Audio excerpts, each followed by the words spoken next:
नमस्कार दोस्तों, मैं डॉक्टर ईशान आप सभी का स्वागत करता हूं आपके अपने YouTube channel being doctor official पे। उम्मीद करता हूं आप सभी लोग बढ़िया होंगे। आप सभी की नीट 25 की प्रिपरेशन काफ़ी अच्छी चल रही होगी। दोस्तों, नीट 25 के एप्लीकेशन फॉर्म के प्रोसेस में काफ़ी कन्फ्यूजन स्टूडेंट में है। कुछ डाउट्स मेरे पास कमेंट सेक्शन में भी आते हैं, कुछ मैसेज के फॉर्म में मुझे मिलते हैं। तो जो कॉमन डाउट्स होते हैं मैं कोशिश करता हूँ कि उन सभी के सॉल्यूशन आपको वीडियो के फॉर्म में दे दूँ। ठीक है, इसी सिलसिले में मैंने आपको कन्वर्जन सर्टिफिकेट के बारे में, पासिंग सर्टिफिकेट के बारे में, डॉक्यूमेंट्स के बारे में, जो भी डाउट्स थे, जो भी क्वेरीज थी, उसके रिगार्डिंग मैं वीडियो बना चुका हूँ ऑलरेडी।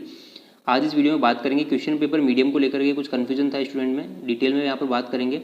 जब एप्लीकेशन फॉर्म फिल करते हैं तो आपसे यहाँ पर क्वेश्चन पेपर मीडियम पूछा जाता है। अब ये क्या चीज़ है, तो आपको जब क्वेश्चन बुकलेट मिलती है तो उसमें आपकी क्वेश्चंस की लैंग्वेज क्या चाहते हैं आप चाहते हैं इंग्लिश में आए, हिंदी में आए या कोई और रीजनल लैंग्वेज में आए, वो आपको सेलेक्ट करना होता है। अब इसमें किस में फ़ायदा है, किस में नुकसान है, कंप्लीट मैं आपको यहाँ पर बताने वाला हूँ ताकि आपका जो डाउट है वो सॉल्व हो जाए। तो वीडियो को अच्छे से देखिएगा, काफ़ी इंफॉर्मेटिव है। और इसी तरह के ऑथेंटिक और इन्फॉर्मेटिव अपडेट्स के लिए मेरे चैनल को सब्सक्राइब जरूर से कर लीजिएगा, बिंग डॉक्टर ऑफिशियल को। ठीक है, सभी अपडेट्स यहाँ पर आपको मिलते रहेंगे, एडमिशन और काउंसलिंग तक के अपडेट्स आपको मिलते रहेंगे। ठीक है, तो चैनल को जरूर सब्सक्राइब कर लीजिएगा। साथ ही अगर आप चाहते हैं काउंसलिंग और एडमिशन तक आपको मैं गाइडेंस प्रोवाइड करूँ, आपके एडमिशन तक आपका जो है साथ दूँ और आपको कंप्लीट आपकी काउंसलिंग करूँ, तो आप दिए गए व्हाट्सएप नंबर मुझे व्हाट्सएप भी कर सकते हैं। चलिए let's begin with the video.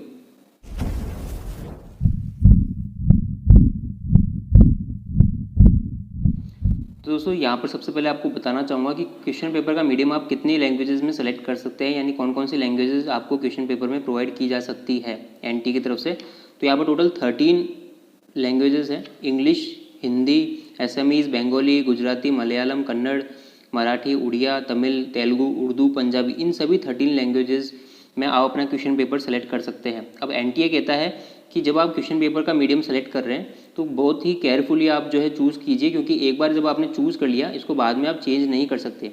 तो हमेशा ध्यान रखना, एक बार आप जो क्वेश्चन पेपर मीडियम सेलेक्ट कर रहे हैं और आपने सबमिट कर दिया फॉर्म, उसके बाद आप चेंज नहीं कर पाएंगे। करेक्शन विंडो में भी आपके पास ऑप्शन नहीं मिलता है। ठीक है, तो अब जो कन्फ्यूजन है, जो मैं बताना चाहूँगा किसमें फ़ायदा किसमें नुकसान है, वो आपको मैं बता दूँ। देखो, जब आप इंग्लिश मीडियम अगर आप सेलेक्ट करते हैं, आप में से जो भी स्टूडेंट इंग्लिश मीडियम से होंगे तो डेफिनेटली वो चाहेंगे कि मैं इंग्लिश मीडियम ही सेलेक्ट करूं ताकि मुझे इंग्लिश में पेपर आए और मैं आराम से कर दूं। ठीक है, चलो ये तो आप कर रहे हैं तो ठीक है, लेकिन इसका नुकसान क्या है वो मैं आगे आके बताऊंगा। ठीक है, दूसरा है, आप हिंदी में अगर सेलेक्ट करते हैं तो यहाँ पर लिखा गया है, जब आप हिंदी मीडियम सेलेक्ट करते हैं तो आपको बायलिंगुअल टेस्ट बुकलेट मिलती है इंग्लिश और हिंदी दोनों में। इसका क्या मतलब है, यानी एक ही बुकलेट में आपके पास क्वेश्चन हिंदी में भी आएंगे एज वेल एज इंग्लिश में भी लिखे हुए होंगे। ठीक है, दोनों ही लैंग्वेजेस में आपके पास क्वेश्चन प्रोवाइड किए जाएंगे। तीसरा ऑप्शन आता है रीजनल लैंग्वेज को लेकर के, यानी कि मान लो मैं आज उड़ीसा में रहता हूँ तो वहाँ पर उड़िया लैंग्वेज में सेलेक्ट कर सकता हूँ, है ना। लेकिन यहाँ पर रीजनल लैंग्वेज को लेकर के एक जो है जो वो है कमी है कि भाई आप जो वो रीजनल लैंग्वेज है वो उसी स्टेट के एग्जामिनेशन सेंटर में ले सकते हैं। यानी कि अगर मैं राजस्थान में हूँ और मैं चाहता हूँ मैं उड़िया में, राजस्थान में मुझे सेंटर मिला और मैं चाहता हूँ कि मैं उड़िया लैंग्वेज सेलेक्ट करूँ, तो वो नहीं हो पाएगा पॉसिबल।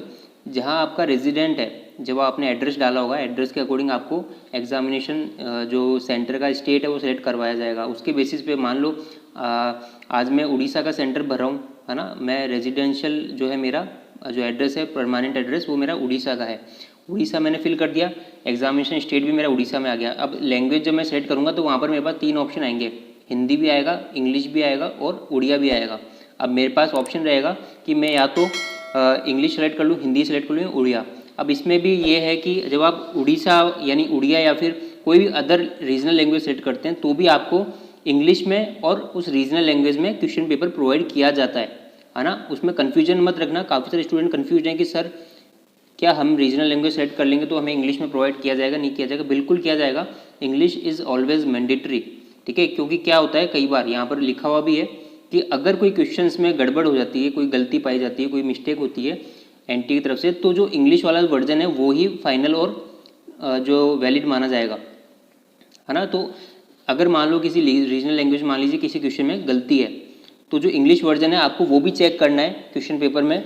जब आप अटैम्प्ट कर रहे हैं उस क्वेश्चन को तो आप देख लीजिए कि इंग्लिश में भी वही सेम चीज़ लिखी हुई है कि नहीं लिखी हुई। हो सकता है कुछ एक वैल्यूज़ में ऊपर नीचे कर दे, है ना। कई बार लैंग्वेज के कारण भी थोड़ा सा परेशानी हो जाती है।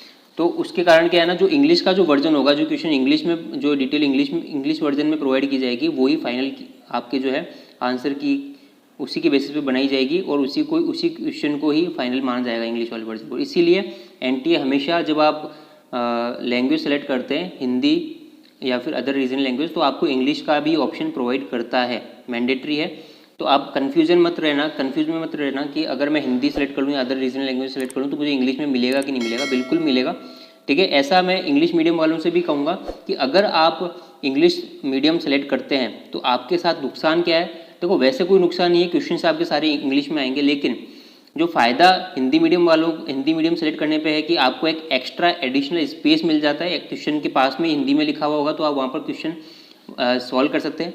दूसरा फ़ायदा मैं बताना चाहूँगा कि जब आप क्वेश्चन अटैम्प्ट करते हैं, कई बार क्या होता है ना, लैंग्वेज समझ नहीं आती है, तो जब आप हिंदी मीडियम सेलेक्ट कर लेते हैं तो हो सकता है आप थोड़ा सा क्लू हिंदी वाली लैंग्वेज को पढ़ करके प्राप्त कर सकते हैं। ठीक है, तो उससे क्या है, अपना क्वेश्चन अपन को समझ में आता है अच्छे से। कई बार कन्फ्यूजन हो जाता है इंग्लिश मीडियम में भी, कई बार स्टूडेंट को क्या है ना, समझ नहीं आता क्वेश्चन, तो उसको वो क्या है, क्रॉस चेक कर सकते हैं हिंदी मीडियम वाले क्वेश्चन पेपर में। ठीक है, तो दो फायदे इसके बहुत अच्छे से हैं। एक तो आपको स्पेस मिल जाता है, आप क्वेश्चन के बगल में ही आप जो है सॉल्व कर सकते हैं। दूसरा आपके पास ऑप्शन ये रहता है कि समझने में आसानी हो जाती है। तो इसका फ़ायदा ही है, नुकसान कुछ नहीं है। तो इंग्लिश मीडियम वाले स्टूडेंट भी अगर हिंदी में भी लेना चाहते हैं क्वेश्चन मीडियम, तो भी आप टेंशन मत लीजिए, आपको जो है दोनों ही लैंग्वेज में क्वेश्चन पेपर आएगा। आप अपने अकॉर्डिंग जो है आप क्वेश्चन को अच्छे से आराम से सॉल्व कर सकते हैं। कोई भी कन्फ्यूजन मत रखना इस चीज़ में, एनटीए ऑलरेडी अपने इन्फॉर्मेशन बुकलेट में क्लियर कर चुका है।